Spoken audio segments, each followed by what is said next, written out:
Hello.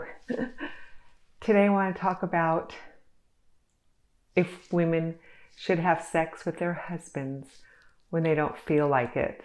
I've been accused of promoting marital rape, and women frequently ask me, should wives have sex when they don't feel like it? Like, brother, wives should not have to have sex when they feel like it. No, they should not.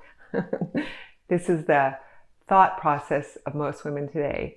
Well, let's just ponder this a little bit. Should your husband go to work every day and work hard and provide for his family if he doesn't feel like it? Should you not prepare your children food because you don't feel like it? Let's say your refrigerator is bare. Should you not go shopping because you just don't feel like it? Should you not clean the toilet ever? Because, ew, that's just a gross job and you just don't feel like it. And you could just go, if you all were sitting in a classroom in front of me, we can go on and on and on about all the things that we do in life that we don't feel like doing.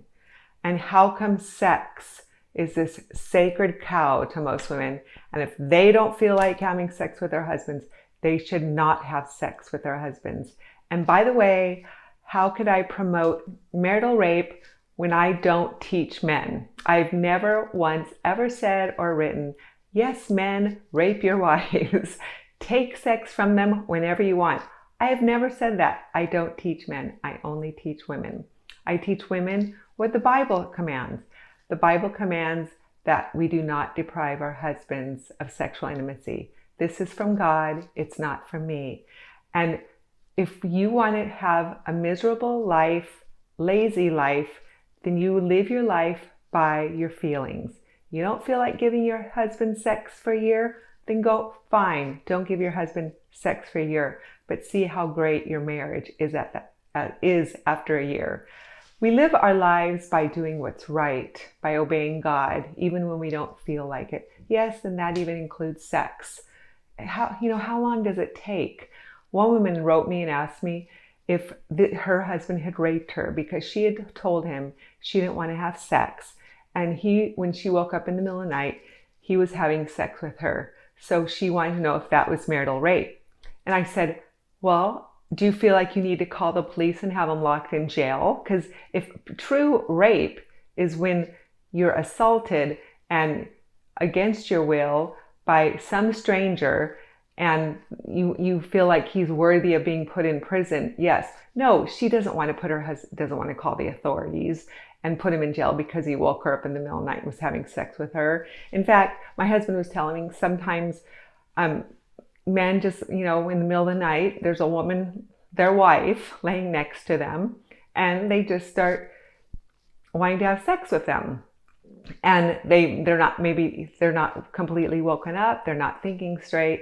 They just have this need to want sex. And so they start having sex with their wives. Now, at this point, the wife can either say, honey, I'm just really tired. How about in the morning? Or go along with it and have a great time. Sometimes those are the best times, Often when we obey God instead of what we want, that's where we find the blessings. And so when you clean your toilet, you have the blessing of a clean toilet. When you're not depriving your husband, you have a blessing of a husband that's very happy with you for not depriving him. And when your husband goes to work, even though he doesn't feel like it, he has a blessing of receiving a paycheck. So instead of living our lives by our feelings and our want-tos, let's live our lives by being obedient to God and doing what He calls us to do, even when we don't feel like it. As a new mother, you wake up every couple hours to nurse your baby, even though you don't feel like it at all, you're exhausted, but you do it because you love your baby. And this is how we should be with our husbands. We are to be husband lovers. We want to satisfy them sexually. They can't have sex with anybody else. We live in a highly sexualized culture. You go anywhere, you see immodestly dressed women, and in the supermarkets, you see just everywhere they're assaulted by sexuality and scantily clad women. They should be able to have sex with their wives when they want it. It doesn't take much time or effort even, but it makes them happy. And this is what God calls us to do as their helpmeet women. So don't live your life by your feelings. Instead, live your life in obedience to the Lord, because you love your husband, because you love the Lord God Almighty, and he's worthy.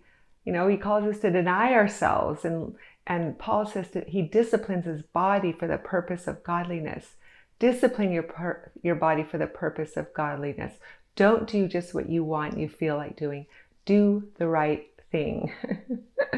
So anyway, stop depriving your husband, and let's not talk about marital rape, me teaching marital rape, because I don't. Me teaching women to not deprive their husbands sexually does not promote marital rape. It's funny how they like to twist things and make everything so ugly. All the things that God calls good, they like to make ugly, but it's good. Not depriving our husbands sexually is very, very good. Bye-bye.